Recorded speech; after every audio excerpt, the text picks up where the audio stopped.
Welcome to another edition of Pet Matters. My name is Dorothy Claeys, and I'm the Executive Director of Francisville Home for Smaller Animals, which is located here in Radnor, Pennsylvania. Francisville is one of the oldest continuously operating no-kill shelters in the United States, having been started back in 1909. Our mission at Francisville is to provide loving care to abused, surrendered, unwanted, and abandoned companion animals while seeking permanent homes for them.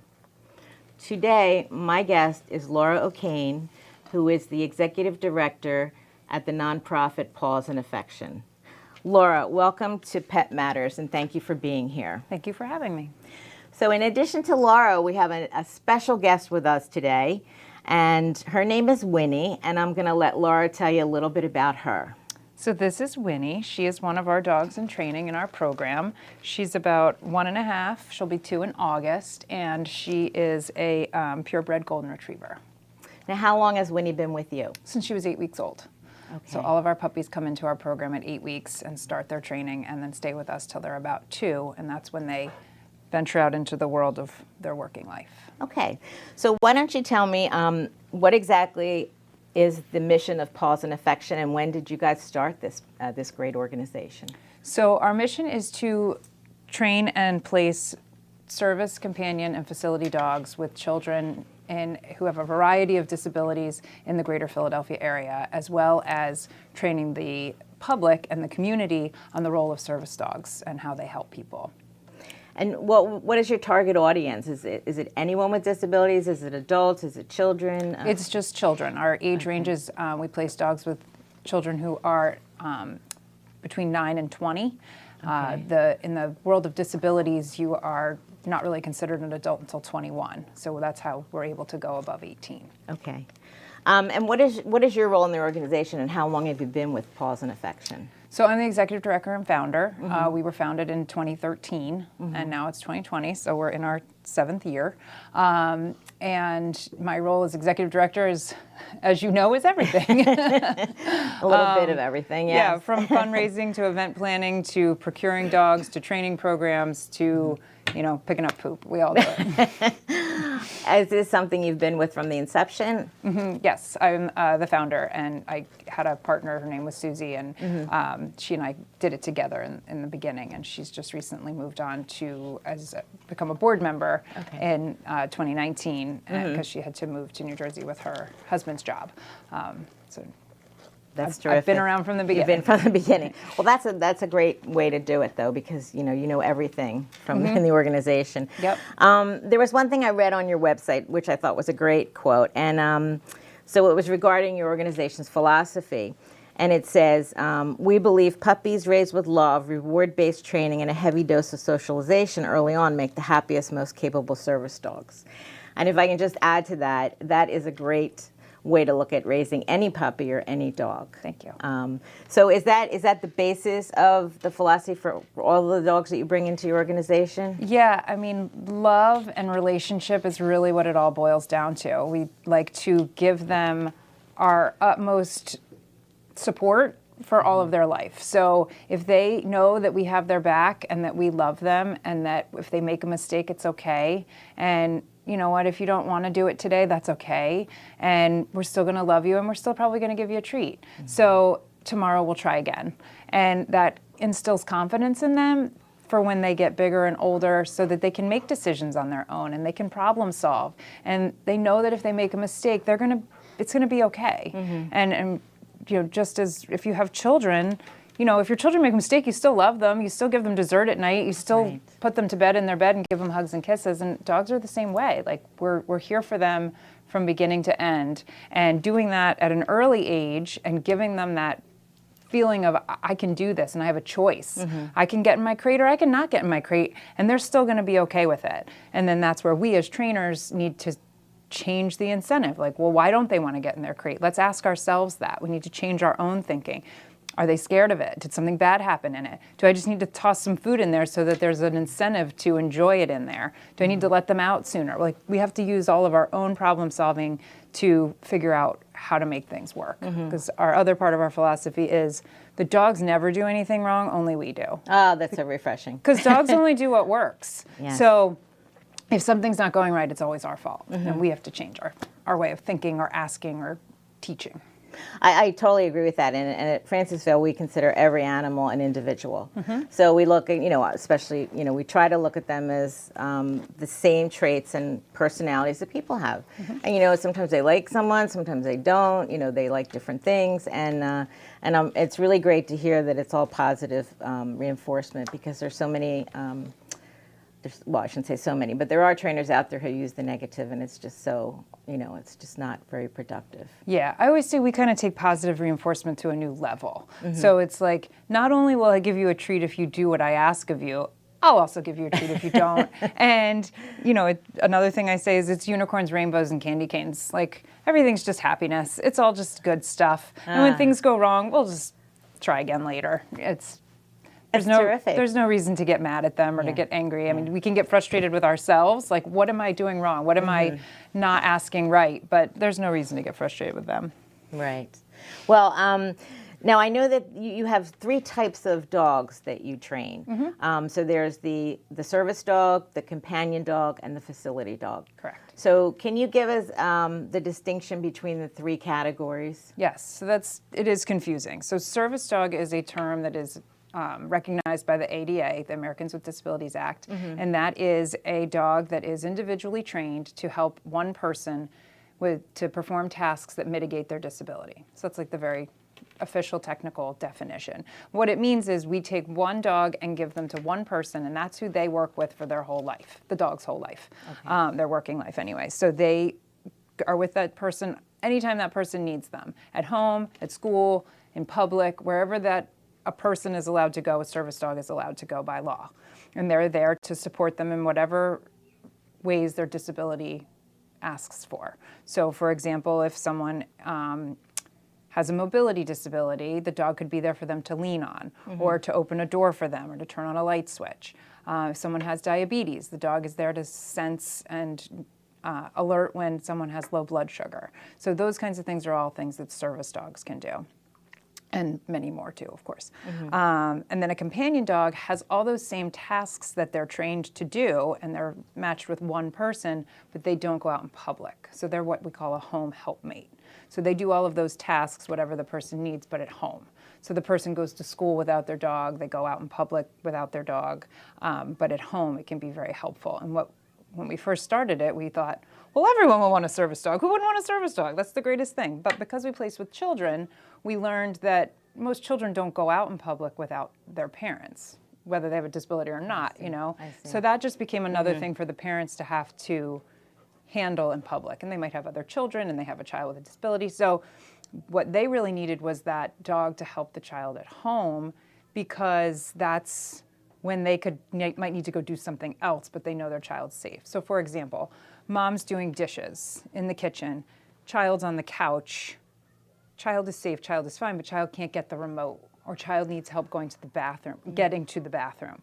The dog could help with that, and mom could stay washing dishes. Whereas in public, you can't really just let your child go do things on their own necessarily. Right. So that became a need that we didn't even know we were going to fill. And it's been a really good way to help kids in that regard. And then facility dogs are another arena that our dogs go into, and they go and help.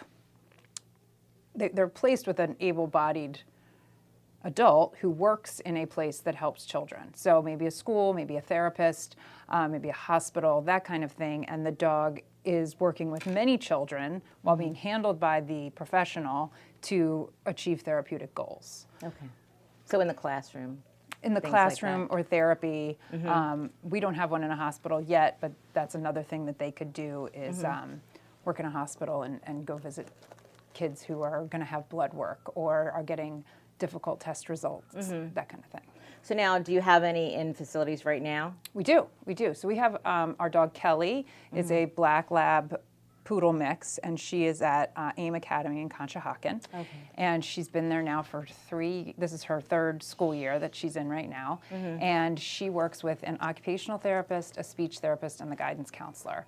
So she helps kids one-on-one in those areas at the school, but it's different kids each day. I mean, kids, one kid is assigned to her, Mondays at 2. So he sees her every Monday at 2. So she has a group of kids she sees, but she's helping many children at once. Right. And then we also have a dog named Louie, who is a golden retriever, and he is placed with a therapist who works with families who have adopted children of trauma. So you've got, for example, you know, a child from a Chinese orphanage who's been brought into an American family, and it's very hard for them to form a bond and a relationship with these new parents because they didn't have what we were just talking about with the dogs. They didn't have that nurturing, loving experience as babies, Right. and now it's hard for them. And so her job as a therapist is to help with that bonding, but Louie is there to bridge it. So maybe they struggle with touch and affection, but they're okay with touching the dog. They don't want this woman who's now supposedly their mom yet to give them a kiss, but they can kiss Louie.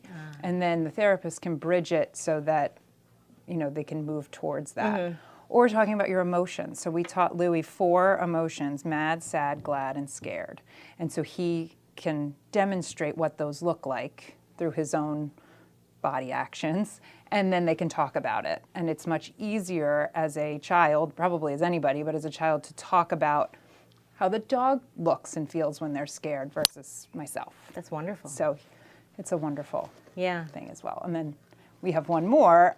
His name's Murphy. He's a yellow lab, and he is not placed yet. He's going in the next 3-4 weeks, and he's going to be working with a doctor here in Wayne, actually, who works with young women, probably not just women, who have eating disorders. Okay. And he will be there in the therapy sessions to bring down anxiety and be there as a calming presence, but also he will be there to, same thing, we can talk about his shiny coat and his good teeth and his exercise regimen and what he eats and how we keep him lean and all of that, which is, again, easier to talk about it in another being than ourselves. And then that's where we get out of my realm of expertise, and the doctor can then Take over. Not that I'd be there, but I'm saying Right. she can bridge that to Right. help the client.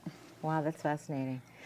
So each dog that you have, is it a different training program for each, or do they go through the same training? They pretty much all go through the same training. I mean, they come at 8 weeks, so what they learn at first is how to go to the bathroom outside. That's like job Potty number training. 1. Yeah.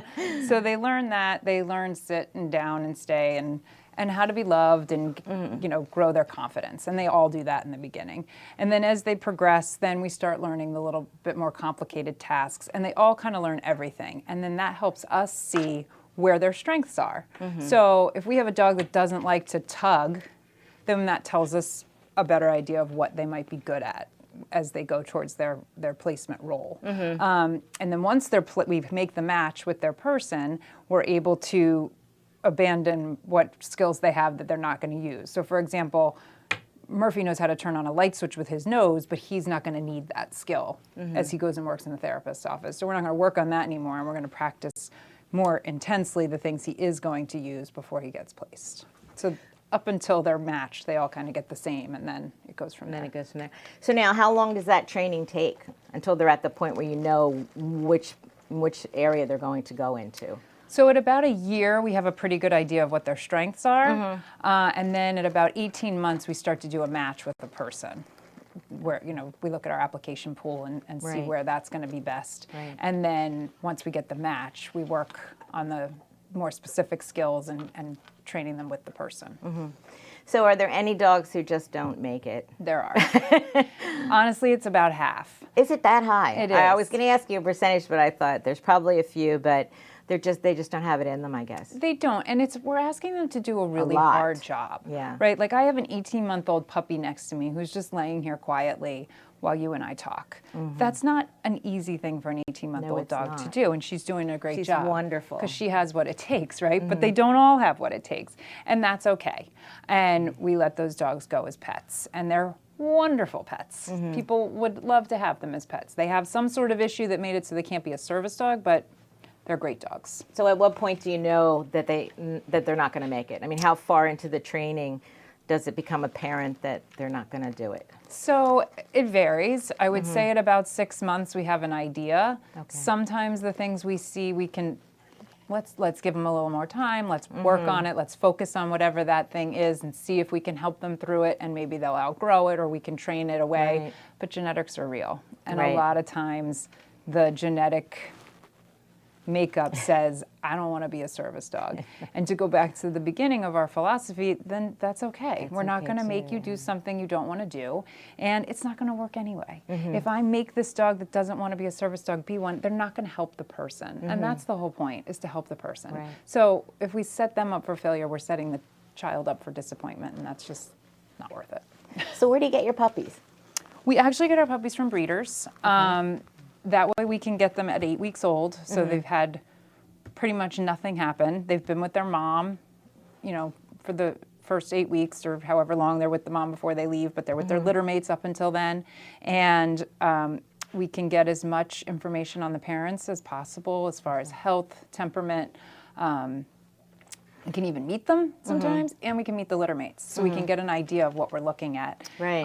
as far as, you know, the whole makeup, and decide if it's really a good match for us to take a dog from. So now when they come to you, do they immediately get assigned to someone to live with? Is that the same as the trainer, or is it, or are they in foster and then they also train? How does that work? So yeah, they have foster families that they live with at night and on weekends. Okay. So starting at 8 weeks, we come home from the breeder and we take them right to their new home, which is their foster home. foster, And then they are with them usually for a weekend. We try to time it that we bring them home on a Friday, and then they're there for the weekend. Right. And then Monday morning they come to school, and they get to school between 7 and 9, and then we train them and work with them and play with them, and they take naps all day. And then around 5 they get picked up, and they go to their foster home, and they're there in the evenings. And Now- that's their whole time with us. So as a foster for one of these animals, are you responsible for doing some of the training at home with them to kind of reinforce it, or do they not have that Nope, responsibility? you nailed it. That's exactly what they have to do. So Okay. we have class with them once a week, and we always say that's to like a transference of information, because these guys don't come home and tell you what they learned all day at school. So we have to make sure that the fosters and the dogs are speaking the same language as we are, so Okay. that they're using the same terms and the same cues and the same hand signals, and have the same philosophy, and are checking in with us once a week. So they need to train too. They do, they do. But we don't ask for them to do have any financial responsibility, and we take them to all their, you know, vet checkups and everything during the day when they're with us. So the main thing is that you have to open your heart and your home for 2 years to these puppies and help us train them, and then let them go. let them go. It's got to be so hard. It's so hard. It's harder, though. We found that when dogs get released as pets versus getting placed as working dogs, because you work so hard towards this end goal, Yeah. and when you get there, it feels so good. It's such a Despite being reward. sad, you're really proud. Yeah. All of us are so proud of them making it to that level, and so though it's hard to let go, my children are young, but I always liken it to probably what it's like to send your children off to college. Like, you work for 18 years to get this person to be an individual that can go exist in society and maybe Right. even add to it. And that's sort of what we're doing in a much condensed Right. time frame. In 2 years, we're sort of sending them out into the world. So now for the recipients of the animals, how much training do they go through? Because they need to be trained also. Yes, that's So- a big part of it. We estimate it's about 60 hours. Okay. We don't do it in a row. We spread it out over several months, and we have them come to us for, you know, couple hour sessions a week, and then we go to them, to their home or to their office, depending on where the dog's going to be. We do public outings with them so that we can do all that together. And then it's an estimate of 60 hours, because the way we kind of determine when graduation is there's this moment where the dog looks at us and the person looks at us and says, I'm good. Like, I don't need you here anymore. We're a duo. We can go on, and you can go home. And that's when we say we're done. Okay. And then we do have like a graduation celebration. Right. But we don't say 60 hours are up and you're done, or we're only at 50 and you have to keep working. So, and then we continue to check in and stay connected with them. That was for going to sure. be one of my questions. Do you have any like subsequent training, or do you have to reinforce things along the road, like in a few years, or is it just checking in? So we do a 1-year recertification, which is really just a check-in. You know, we do have a little test we have them go through, make sure they're still working well as a team. Right. Check the dog's weight, make sure he's not overweight. but we're always in touch with our recipients because it is kind of a family atmosphere. And we hear from them when things are going well. We get pictures. Usually the dogs have an Instagram account, so we get to see them pretty often on our own, just as to what's going on. Thank God for social media. Yeah, it helps, right? Yeah, it does. So but we're also kind of have the policy that we're here for them. Like if something changes or something goes wrong, like just call us and we'll come out or we'll talk you through it or whatever. Right. So it's a great support system. Yes.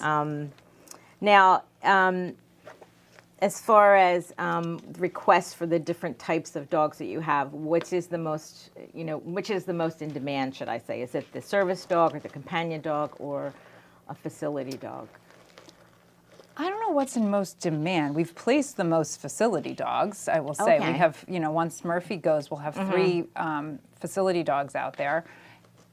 Yeah, and then we probably will have a 4th pretty soon. So, I guess facility dogs are the most successful placements we've had, but we certainly get plenty of people who apply for the service and companion as well. Okay. As I was saying earlier, the companion thing I wasn't even planning for, and that turns out to be something that... So is that, and just if I can backtrack for a second, Sure. So for the companion animals, is that like having a emotional support dog, or so it's a is good it question. Similar to that? It's similar, but an emotional support animal just makes you feel good and calm by being around you, which you don't train a dog to do, right? Dogs are born with that skill. Right. We train our companion dogs to have tasks in the home. So maybe you have a mobility disability, but out in public, you use your wheelchair and have either your parent or an aide, and at home they can open the refrigerator for you, or you could lean on them to walk places in the house or on the toilet. You could use them as a stable object to get up and down, or they could pull your socks off if you have poor fine motor skills. Those kinds of things. Even if you had like really high anxiety or ADHD and you need help focusing to read as a child, they could lay next to you and you could read to them. So those are all trained tasks that are what companion dogs have, whereas emotional support animals just like make you feel good. And I think, and they're also certified, aren't they? The emotional support, or are they not?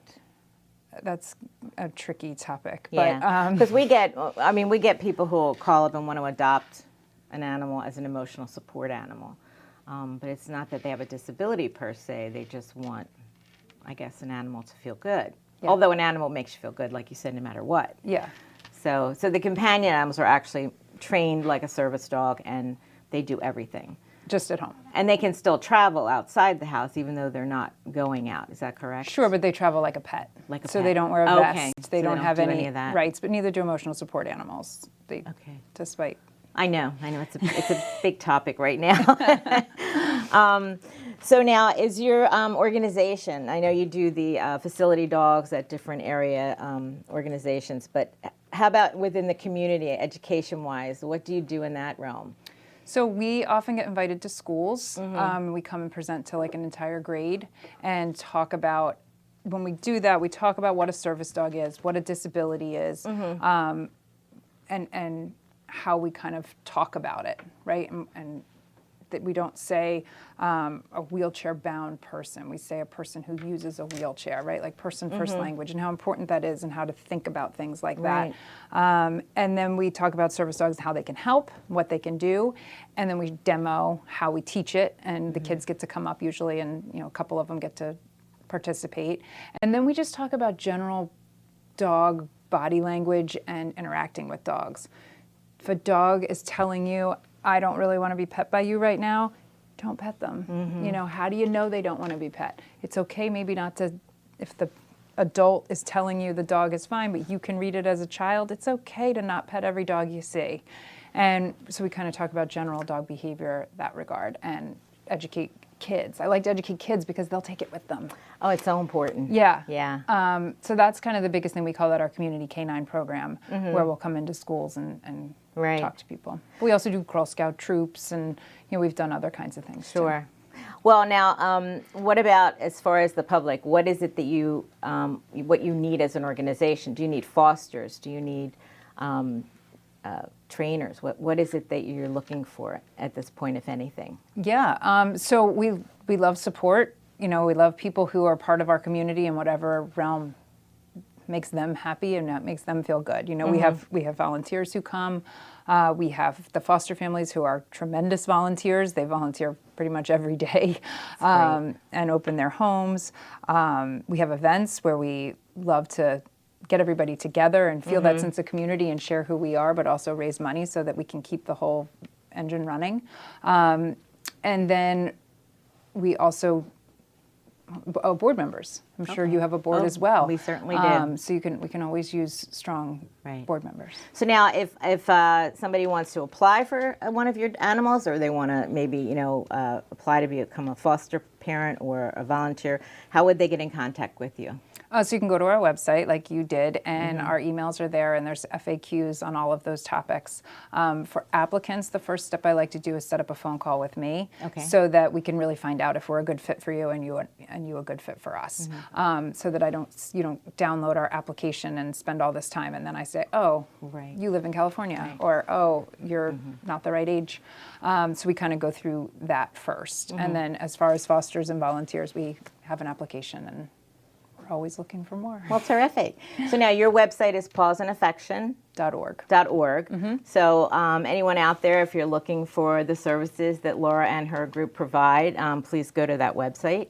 So I want to thank you so much for joining us. And Winnie, you were the best guest, I must say. You want to stand up? Hi. She is just precious. Yeah. Oh, thank you. We're so happy to have you both here today. Thank you so much. Thanks for having us. If you're looking for a new best friend, be sure to check out our website at francisvillehome.org to see all of our adoptable pets. And please join our Facebook page at Francisville Home. Till next time, this is Dorothy Claeys for Francisville Home for Smaller Animals, the shelter where every pet matters.